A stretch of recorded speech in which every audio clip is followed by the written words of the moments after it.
Hadis berikutnya diriwayatkan oleh Abi Najih Al-Far bin Sariyah radhiyallahu ta'ala anhu.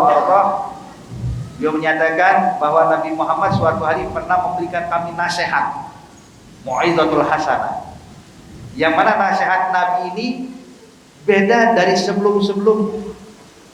Nasihat yang menggoncangkan hati kita, nasihat yang membuat mata semua yang hadir menangis ketakutan atau karena khawatir akan hukuman Allah Subhanahu wa ta'ala.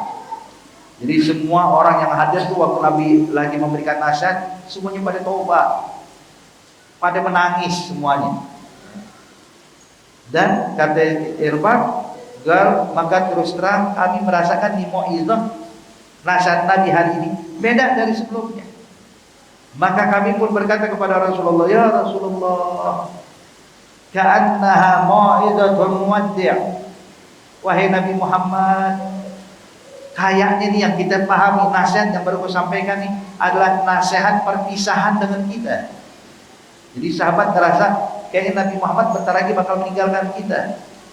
Seakan-akan ini nasihat perpisahan ya Rasulullah. Maka tolong ya Nabi, berikan kami wasiat buat jadi pegangan kami ya Rasulullah. Biar kami kalau engkau sudah tidak ada, kami gak bakal menyimpang ya Nabi Muhammad. Biar tetap berpegang teguh dengan ajaran ya Rasulullah. Maka Nabi pun berkata, usikum bitaqwallah. Saya wasiatkan kalian untuk bertakwa kepada Allah. Sebab memang takwa ini Bapak Ibu sekalian adalah wasiat terbaik. Bahkan itu adalah wasiatnya Allah kepada hamba-hambanya dan wasiatnya Nabi Muhammad kepada kita sebagai umatnya.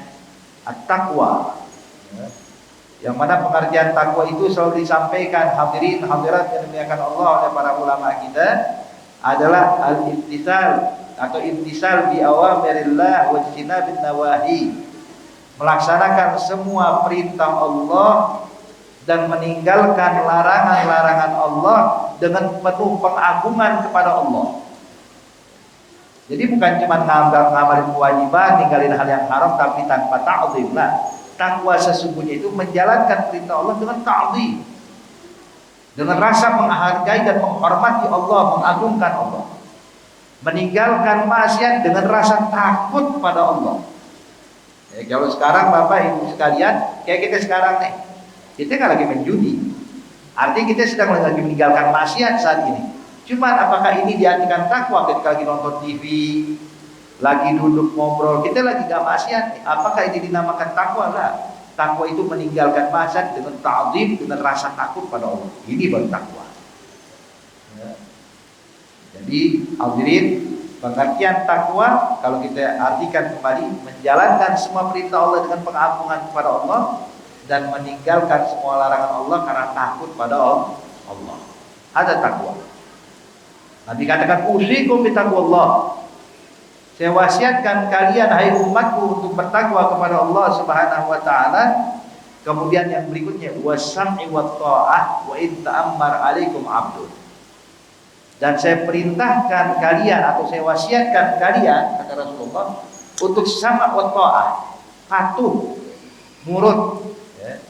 Patuh dan nurut kepada siapa? Kepada pemimpin kalian, walaupun pemimpin kalian adalah seorang hamba sahaya. Oke, di sini hadirin hadirat yang dimuliakan Allah, hadal hadis, ya. Ini hadis terus terang hadirin adalah pegangan buat kita. Jadi Bapak Ibu sekalian, mau siapapun pemimpinnya, selagi dia tidak memerintahkan kita maksiat, selagi dia tidak memerintahkan kita melakukan hal yang diharamkan Allah, maka tugas kita patuh walaupun dia pelaku maksiat. Hadirin. Contoh Bapak Ibu sekalian, seperti di masa Hajjaj bin Yusuf dan juga Yazid bin Muawiyah, yang mana kalau kita lihat dalam sejarah Bapak Ibu sekalian, ini terus terang masa kelam. Masa kelam. Kita kalau baca sejarah tentang ini, kita bingung, kok ada ya seperti ini. Artinya jaraknya belum jauh loh dari Nabi Muhammad, baru sekitar 40 tahun dari Nabi Muhammad. Tapi subhanallah, kelakuan mereka itu terus terang nggak mencerminkan Islam, nggak mencerminkan Islam. Mereka menghalalkan perjudian, menghalalkan prostitusi, menghalalkan minuman keras. Di mana? Tuh, di Haramain Asy-Syarifain dan berbagai macam tempat. Hari sampai kita pun nggak masuk akal ada seperti ini. Tapi subhanallah terjadi. Namun yang perlu kita perhatikan, hadirin hadirat yang dimuliakan Allah Subhanahu wa taala. Kalau kita baca sejarah di masa itu yang hidup siapa? Di antara yang hidup di masa itu Hasan Al-Basri, Abdullah bin Abbas, Abdullah bin Umar, Abdullah bin Amr bin As, pembesar-pembesar sahabat yang luar biasa. Bahkan ada di antara mereka Abdullah bin Zubair bin Awam. Ini Abdullah bin Zubair bin Awam, hadirin, cucunya Sayyidina Abu Bakar Siddiq. Abdullah bin Zubair bin Awam, ibunya Abdullah bin Zubair, Siti Asma. Asma binti Abi Bakar Siddiq yang bantuin Nabi waktu hijrah, yang bawa makanan ke Kuatun. Ya, Abdullah bin Zubair Pak adalah anak muhajirin yang pertama dilahirkan di Madinah. Jadi begitu hijrah uminya lahiran. Ini dia anak muhajirin pertama, Abdullah bin Zubair. Yang mana Siti Aisyah selalu menggendong Abdullah bin Zubair, keponakannya nih. Sampai Siti Aisyah digelari Ummu Abdillah, ibunya Abdullah. Padahal Siti Aisyah waktu nikah sama Nabi gak punya anak, Pak. Tapi karena sering gendong ponakannya nih, sampai Nabi kasih punya ya Ummu Abdillah, ibunya Abdullah. Abdullah bin Zubair. Dalam sejarah Pak, Ibu, kalau kita lihat biografi Abdullah bin Zubair bin Awam, ini tokoh besar Islam.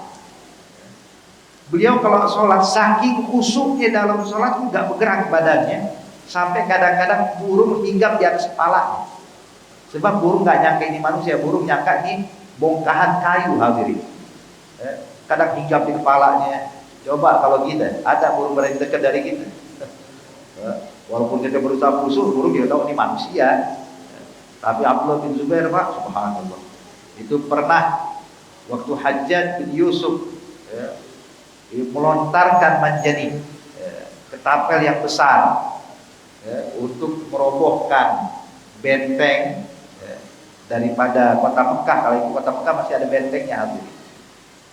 Itu Abdullah bin Zubair lagi sholat depan Ka'bah. Itu batu yang besar ngegelinding, hadirin, mengenai jubahnya Abdullah bin Zubair bin Awam. Dia nggak bergerak, tetap sholat seakan-akan nggak ada apa-apa.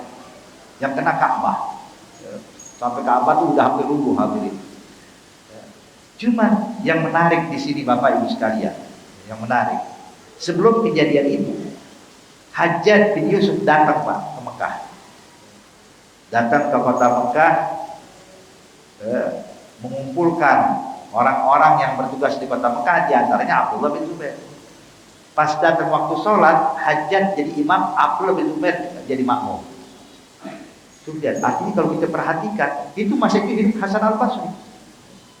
Banyak tokoh-tokoh besar ulama, hadirin, tokoh besar tabi'in, orang-orang yang mulia itu, tapi subhanallah, mereka selagi tidak ada perintah untuk berbuat maksiat, mereka tetap menjalankan sam'a wa ta'ah walaupun pemimpinnya adalah pelaku maksiat. Oke, hadirin, hadirat yang dimuliakan Allah Subhanahu wa taala, kayak sebentar lagi nih kita di Indonesia. Kita kadang-kadang nih lagi bentar lagi pesta pemilu. Kadang kita bingung pilih nomor berapa nih, nomor sekian apa nomor sekian. Kita katakan hadirin, terus terang kalau kita mau kembali kepada hadis ini nih, kita nggak peduli siapa yang naik jadi masalah. Yang penting saya bakal menjalankan tugas saya sebagai hamba Allah, sebagai rakyat bangsa Indonesia. Saya kalau menjalankan, selagi ada kebaikan saya jalankan. Selagi bukan perintah maksiat, ya saya patuh. Mengikuti aturan, mengikuti hukum, undang-undang dan lain-lainnya, selagi tidak ada perintah buat saya untuk berbuat maksiat. Kalau dia pelaku maksiat, ini silahkan. Emang hadirin hadirat yang dimuliakan Allah, siapa sih yang nggak selamat dari maksiat? Siapa sih yang nggak selamat dari dosa?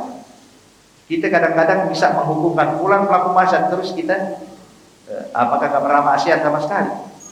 Apakah kita ini orang yang suci, bersih, nggak punya dosa? Enggak, hadirin. Artinya, Bapak Ibu sekalian, Kita ini dikasih kesempatan untuk memilih mau nomor berapa, silahkan. Cuma kalau sudah terpilih siapapun itu, tugas kita sam'ah wa ta'ah. Sebagaimana Nabi menyatakan, alaikum bisam'i wa ta'ah wa in ta'ammar alaikum abdun. Sekalipun yang memerintahkan kalian seorang hamba sahaya. Artinya ini sesuatu yang nggak mungkin terjadi, Pak. Budak jadi pemimpin. Kata Nabi, kalau seandainya terjadi, tugas kalian sam'ah wa ta'ah. Kalian tugasnya adalah patuh.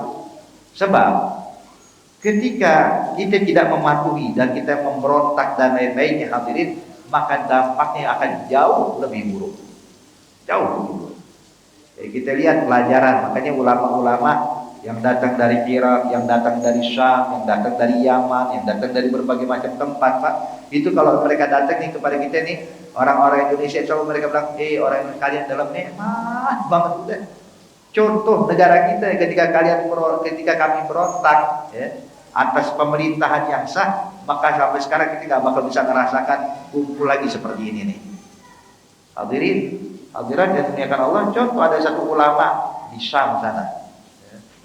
Itu beliau, hadirin, dalam khutbah Jumat dia menangis. Dia menangis. Ini setelah kejadian perang kemarin di Syam. Dia menangis. Dia bilang terus terang, dahulu saya masih dapetin tuh majelis-majelis taklim di masjid, di majelis, di rumah, di kantor, kata beliau. Kemudian kami masih dapatkan dahulu sebelum kejadian perang ini, kaum wanita bergerak bergerombol datang satu majelis ini, pindah ke majelis berikutnya. Dan kami masih bisa melihat tawa dan canda anak-anak ketika sedang bermain. Namun setelah kejadian perang ini, kemana itu semuanya? Tidak ada lagi tawa dan canda, yang ada cuma tangisan. Tidak ada lagi kita dapatkan pengajian wanita-wanita datang satu tempat ke tempat yang lainnya. Maka tinggal penyesalan, hadirin. Tinggal penyesalan. Kenapa? Ketika tidak patuh atas pemimpin yang sah, maka dampaknya akan buruk dan bahkan lebih buruk dari sebelumnya. Wahakala. Adapun kalau dia melakukan maksiat, tugas kita adalah mendoakan, memberikan nasihat, kemudian kita berharap kepada Allah Subhanahu wa taala agar Allah membimbing dia, si pelaku maksiat ini. Maka perhatikan Bapak Ibu sekalian, ketika di dalam Al-Qur'an Allah gambarkan Nabi Musa alaihissalam ketika mendapatkan pemimpinnya kala itu Firaun. Maka tugas Nabi Musa datang kepada Firaun, menasihati Firaun, dan itu atas perintah dari Allah. Ketika Nabi Ibrahim di masa kepemimpinannya kala itu siapa? Namrud. Maka di situ Nabi Ibrahim bertugas menyampaikan nasihat kepada dia. Tapi terus terang, hadirin, hadirat yang dimuliakan Allah, Nabi Musa, kemudian juga Nabi Ibrahim, di dalam syariatnya selagi tidak ada perintah untuk melakukan hal yang diharamkan Allah, maka tetap dijalankan. Makanya oleh karena itu Bapak Ibu sekalian nih, kata Nabi, alaikum bisam'i wa ta'ah wa in ta'ammar alaikum abdun. Jadi intinya dia mengingatkan kepada kita, nanti Bu, Pak, siapapun yang naik jadi pemimpin, mau nomor berapa sekalipun, kita gak peduli, yang penting kita tugas kita sam'a wa ta'ah. Patuh menjalankan selagi itu tidak ada perintah untuk maksiat.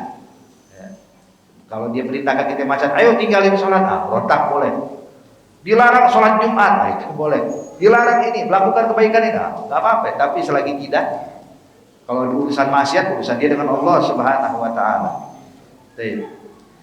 Kemudian Nabi katakan, ini Nabi seakan-akan Bapak Ibu sekalian dia membaca apa yang bakal terjadi. Kata Rasulullah sallallahu alaihi wasallam, fa innahu man ya'ish minkum fa sayara ikhtilafan katsira. Kata Nabi, ketahuilah hai umat, hai sahabat-sahabat, kalau ada di antara kalian yang berumur panjang, kalian bakal dapatkan di antara umat ikhtilafan katsira, perbedaan, perpecahan antar umat, juga kata Rasulullah. Artinya Nabi udah ngebaca nih, apa yang bakal terjadi di masa yang akan datang. Yang terjadi di kala masa Sayyidina Ali bin Abi Thalib, masa Sayyidina Hasan, Sayyidina Husain, Sayyidina Abdullah bin Zubair bin Al-Awwam, dan selanjutnya hingga saat ini dan bahkan yang akan datang, hadirin. Itu Nabi seakan-akan sudah mengetahui akan terjadi ikhtilafan katsira. Perselisihan, perbedaan pendapat antar umatku, antar umat Islam, hadirin. Maka kata Nabi Muhammad sallallahu alaihi wasallam, kalau kalian dapatkan itu, ya, kalian dapatkan saat-saat mulai ada gesekan perpecahan antar umat Islam, kata Rasulullah, Nabi ingatkan, fa'alaikum bisunnati wa sunnati khulafa'ir rasyidin.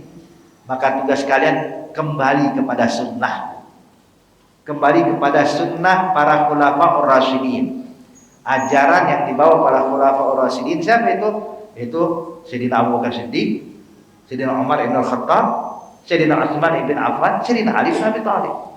Kembalikan tuh. Pokoknya kembali patuh kepada apa yang saya bawa dan apa yang diajarkan oleh khulafa'ur rasyidin. Jangan keluar dari itu. Sebab kalau kita pengen menyatukan sulit udah. Seakan-akan Nabi bilang kalian bakal satukan lagi, bakal dapat sulit.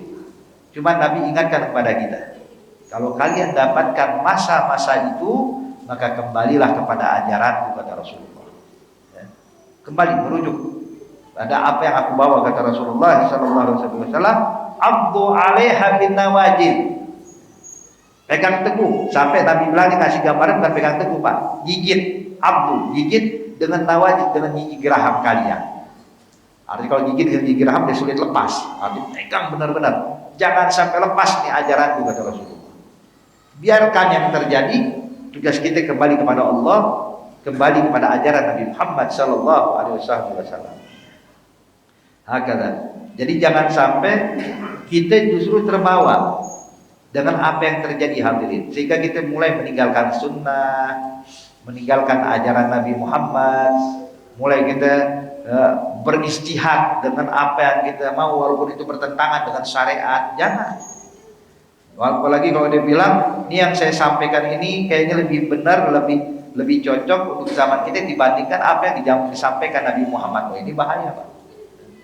Kalau setiap orang sudah menganggap pendapat dia yang benar dibandingkan syariat yang dibawa oleh Nabi Muhammad, maka ini adalah suatu hal yang buruk akan terjadi. Kata Rasulullah SAW, ya, nanti bakal datang satu zaman, kata Rasulullah, ada sekelompok orang yu'jib bi ra'yih, kagum dengan pendapatnya sendiri. Jabul mar'u bi ra'yih, kayak pendapat dia yang paling benar. Dia bilang, tapi sunnah Nabi begini aja Rasulullah, pendapat saya paling benar. Jika mulai keluar kalimat, sepertinya ucapan Nabi gak relevan lagi di zaman kita. Seperti ucapan Rasulullah ini cuma untuk di Arab, di Indonesia beda nih. Kita beda. Ini kalau udah begini, Pak, ini bahaya. Udah mulai keluar kalimat-kalimat ini, dia bertanda dia lebih menganggap pendapat dia lebih baik dibandingkan apa yang diajarkan Rasulullah. Maka ini Nabi diingatkan, bahkan terjadi ini semuanya kembali kepada hitah kita, yaitu jalan yang dibawa oleh Nabi Muhammad. Wahakadha. Baik.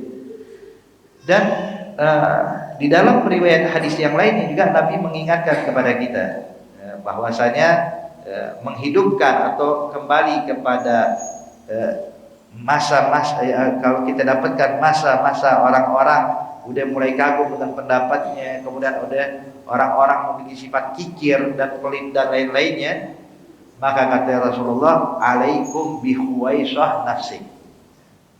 Kalau orang udah nggak bisa lagi dinasihatin, ini orang udah kebawa semuanya, kebawa dengan suasana, kebawa dengan ini, sehingga terjadi perpecahan. Kayak udah sulit untuk kita menghentikan perpecahan ini. Kita nasihatin, kita dianggap salah. Kita nasihatin pula, udah, ente nggak paham atas keadaan kita. Ini kalau udah kayak begini, kata Rasulullah, alaikum bihuwaisah nafsik. Selamatkan orang terdekatmu aja, kata Rasulullah. Sebab orang umum tidak bisa dinasihatin lagi. Udah dia bilang, ya fulan aja nggak benar, ini salah, tapi dia menolak. Kalau nggak mau dengar nasihat, kembali kepada diri kita, selamatkan keluarga kita, selamatkan orang yang bisa kita selamatkan, ajak mereka kembali ke jalan Rasulullah ini nih, ya, sebab manusia, Bapak Ibu sekalian, disebutkan di dalam hadis qudsi, ya, atau diriwayatkan, disebutkan di dalam kitab bahwa Allah pernah berkata kepada Nabi Musa alaihissalam. Allah berkata kepada Nabi Musa, ya Musa kun yaqdhan. Ya Musa, jadilah orang yang yaqdhan. Apa itu yaqdhan? Yaqzan itu yang memahami keadaan yang terjadi, tidak terbawa dengan apa yang terjadi hadirin. Sebab sifat manusia Bapak kalau tidak memiliki sifat ini, tidak memiliki yaqzan, tidak memahami apa yang sedang terjadi, maka dia bakal ikut setiap keadaan baru, bakal ikut. Ada suatu urusan baru ikut ke sana, ntar berubah lagi urusan pindah lagi kemari, sehingga kayak terombang-ambing hadirin. Sebagaimana Allah nyatakan di dalam Al-Qur'an, khuliqal insanu halu'a. Manusia diciptakan oleh Allah ini halu'a, terombang-ambing. Idza masahu syarru jazua, idza masahu khair manu'a. Kalau lagi susah, sifat mereka kata Allah Subhanahu wa taala, jazu. Apa jazu? Suka ngeluh. Mengeluh akan keadaan. Kenapa ya begini ya? Coba seperti ini. Harusnya begini. Kalau seandainya begini pasti begini. Jadi mengeluh terus keadaannya hadirin. Cuma bilang seandainya, kalau saja, coba saja, bagaimana. Nah ini yang kayak begini nih Pak. Ini ciri orang yang halu, terombang-ambing. Seperti digambarkan hadirin oleh seorang ulama.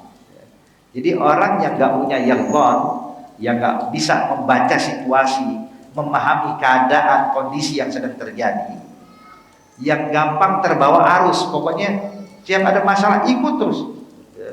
Selalu muncul nih orang, di setiap masalah pasti ada terus nih orang. Ada yang pasti wah rame, ntar itu rame lagi. Ini hadirin hadirat yang dimuliakan Allah, ini ibaratnya kata ulama seperti orang yang datang ke kamarnya untuk istirahat. Dia membaringkan badannya di atas kasurnya, di atas tempat tidurnya, kemudian dia tertidur. Dalam tidurnya dia bermimpi. Nah mimpi ini kayak kenyataan. Kadang kita kalau mimpi kayak kenyataan hadirin. Dalam tidurnya dia bermimpi seakan-akan ketika dia dalam tidurnya dia bangun tuh sudah berada di atas kapal laut. Kapal laut yang besar. Ketika bangun dia lihat orang lagi pada sibuk nih Pak. Ada orang yang sibuk narik jangkar. Ada sebagian kelompok lagi sibuk lagi nyapu, lagi ngepel bersihin kapal. Ada di situ lagi sibuk bawa barang. Maka hadirin, kalau orang yang memiliki wa'i, yang memiliki yaqzan, hendaknya dia ketika bangun, dia nggak langsung ikut narik jangkar, walau ikut nyapuin kapal, walau ikut ngangkat barang. Dia bakal berpikir dulu, perasaan tadi saya di kamar, kok sekarang sudah ada di kapal. Siapa yang bawa saya ke kapal? Kemudian ini kapal mau kemana nih jalannya? Mengarahnya kemana? Ke barat, ke timur, tujuannya kemana? Terus siapa nih mereka orang yang lagi sibuk-sibuk semuanya? Sehingga dia bakal membaca tuh semua yang terjadi, tidak langsung ikut. Ini adalah orang yang yaqzan. Tapi kalau orang yang tidak memiliki yaqzan, tidak bisa membaca situasi, bangun tidur dan orang lain jangkar ikut bangun dan ikut narik jangkar. Larang jangkar orang lain nyapu ikut nyapu. Selesai nyapu dan orang bawa barang ikut bawa barang. Artinya dia nggak paham apa yang sedang terjadi nih, ikut aja terus. Maka di sini pentingnya bagi kita hadirin memiliki sifat yaqzan. Allah nyatakan kun yaqzan. Dia bilang engkau ya Musa orang yang bisa membaca situasi dan kondisi apa yang sedang terjadi sesungguhnya. Sehingga kalau kita pahami, kita bakal kembali tahu bahwa ini adalah sesuatu yang tidak baik. Terus kita kembali kepada apa yang diajarkan Rasulullah. Alaikum bisunnati wa sunnatul khulafa'ir rasyidin. Ikuti sunnahku dan ikuti sunnahnya para khulafa'ur rasyidin. Kemudian Nabi nyatakan di dalam hadis ini, kata Rasulullah sallallahu alaihi wasallam, wa iyyakum wa muhdatsatil umur fa inna kullu bid'atin dhalalah. Kemudian Nabi katakan, hati-hati, jangan kalian ini malah melakukan sesuatu yang baru. Muhdatsatil umur. Ini muhdatsatil umur hadirin, atau perkara yang tidak dilakukan oleh Nabi Muhammad atau tidak dilakukan oleh para pendahulu kita, maka ini adalah perkara yang sesat yang bakal menghantarkan kita pada kerusakan. Di sini Bapak Ibu sekalian, sedikit saya ingin luruskan tentang pengertian daripada kalimat muhdatsatil umur atau bid'ah. Yang mana ini Nabi nyatakan kullu bid'atin dhalalah, setiap yang bid'ah itu sesat. Nah, pahami Bapak Ibu sekalian, pertama kalau kita kaji tentang hadis yang disampaikan Rasulullah sallallahu alaihi wasallam ketika Nabi menyatakan kullu, seluruh. Nah, seluruh yang disampaikan Nabi, kata Nabi kullu bid'atin dhalalah, kalau kita lihat terjemahannya Pak, artinya ini hadis seluruh yang bid'ah itu sesat. Nah, cuman hadirin, kalau kita pahami dalam ilmu bahasa Arab, ternyata kalimat kullu yang disampaikan ini adalah kalimat umum urida bihil khusus. Kalimatnya umum, tapi yang dimaksud cuman sebahagian, enggak semuanya. Jadi bukan berarti tanpa terkecuali, pokoknya setiap yang tidak lakukan Nabi tanpa terkecuali bid'ah, sesat, enggak juga. Contoh banyak hal lah, nanti bakal kita gambarkan, kita beberkan sedikit demi sedikit hadirin dengan waktu yang singkat ini. Jadi intinya kalimat kullu ini tidak diartikan seluruh tanpa terkecuali. Buktinya di dalam ayat Al-Quran banyak sekali Allah menggambarkan kalimat kullu, menggunakan kalimat kullu, tapi tidak semua tanpa terkecuali, ada pengecualian. Seperti contoh Bapak Ibu sekalian di dalam suratul Kahfi, ketika Khadir alaihissalam merusak kapal, waktu ditanya oleh Nabi Musa kenapa kau rusak, di akhir kalimat itu Khadir cerita tujuannya merusak kapal. Apa kata Khadir?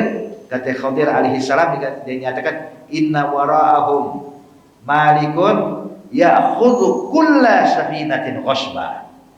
Wara'ahum ay amamahum, di depan mereka, di hadapan mereka ada seorang raja yang zalim yang suka merampas kapal. Baik.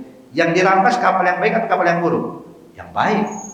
Makanya Khadir alaihissalam itu merusak itu kapal dengan tujuan menyelamatkan itu kapal biar nggak dirampas. Makanya di sini padahal yang diucapkan oleh Khadir kulla, seluruh, tapi yang dimaksud adalah hanya kapal-kapal yang bagus yang dirampas, kapal yang buruk nggak dirampas. Dan ini contoh, ada lagi ayat yang lainnya ketika Allah turunkan bala, ya, Allah nyatakan dengan kullu, semuanya itu bakal dimusnahkan oleh Allah. Ternyata yang dimusnahkan hanya umat yang kala itu menyimpang dari ajaran Anbiya, tapi pohon masih ada, gunung masih ada. Padahal kalau kalimat kullu artikan seluruh tanpa terkecuali, tapi ternyata ada sebahagian ciptaan Allah tidak dimusnahkan oleh Allah Subhanahu wa taala. Jadi intinya kalau kita pelajari bahasa Arab kalimat kullu ini, kita bakal paham bahwa kalimat kullu itu bukan tanpa terkecuali sama sekali. Baik, kita masuk ke dalam contoh hadirin. Arti banyak para sahabat-sahabat Nabi, mereka melakukan sesuatu yang tidak dilakukan Nabi Muhammad dan tidak dianggap sesat, bahkan di masa hidupnya Rasulullah. Seperti bacaan kita Pak ketika i'tidal.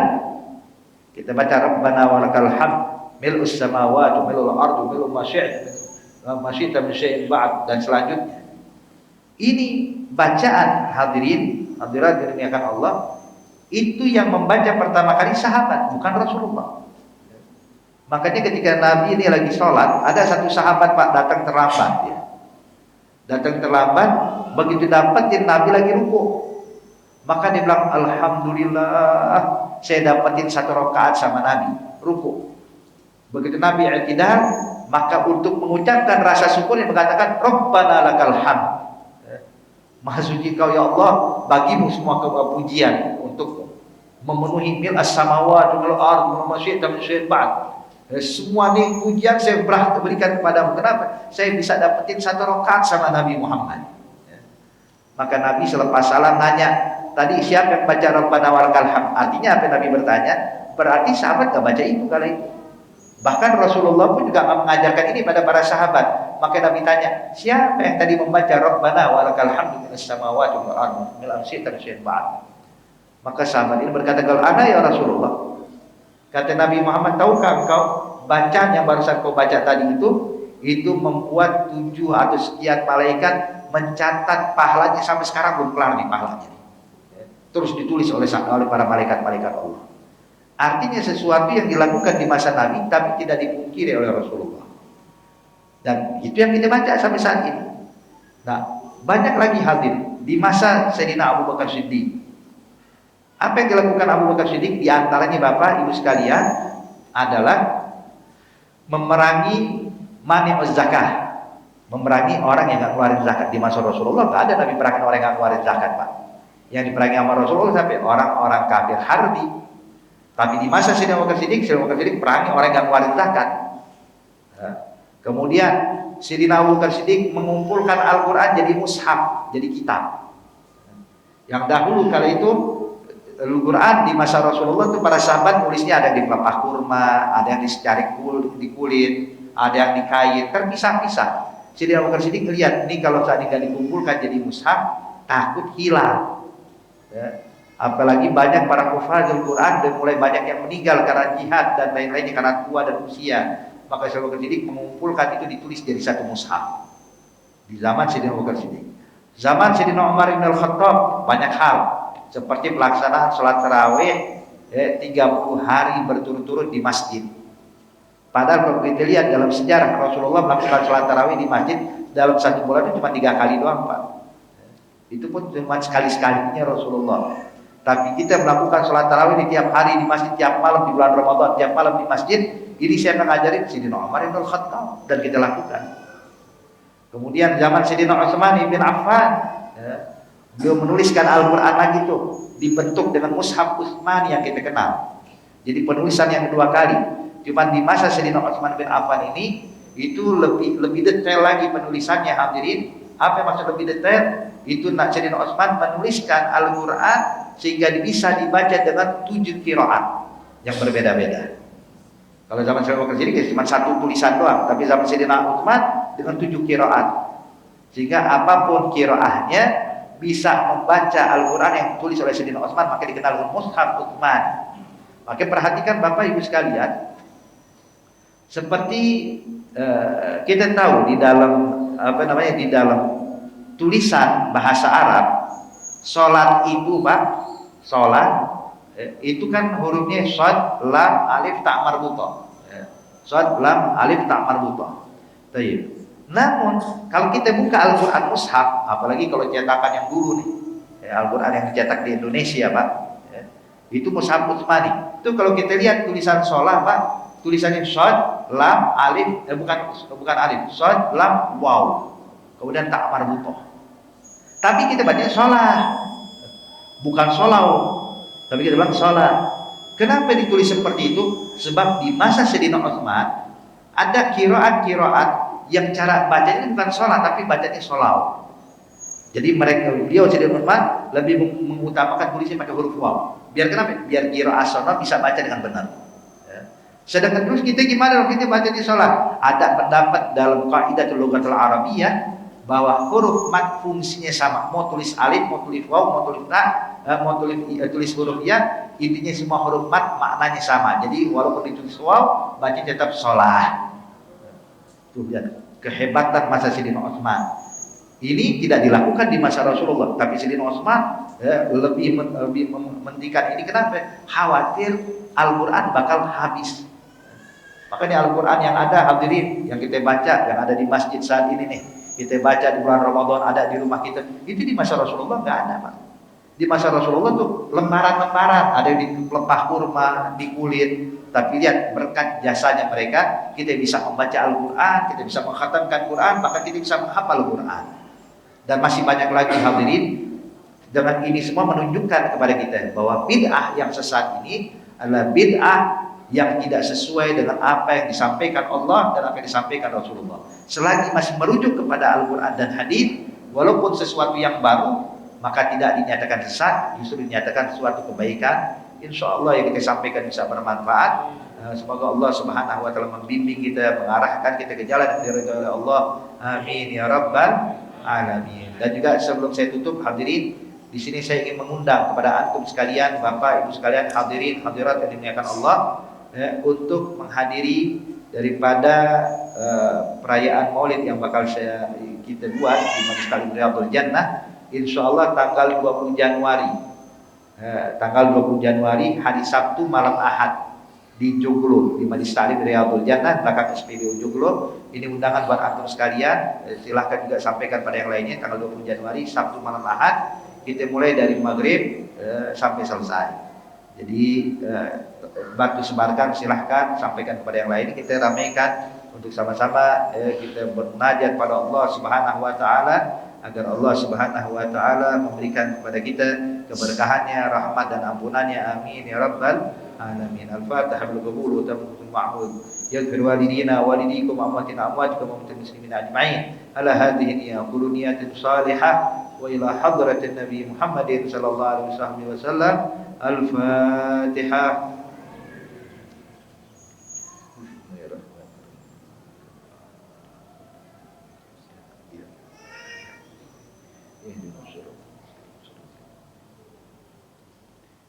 ربنا تقبل منا إنك أنت السميع العليم وتوب علينا إنك أنت التواب الرحيم دعوهم فيها سبحانك اللهم وتحيتهم فيها السلام وآخر دعواهم الحمد لله رب العالمين والسلام عليكم ورحمة الله وبركاته.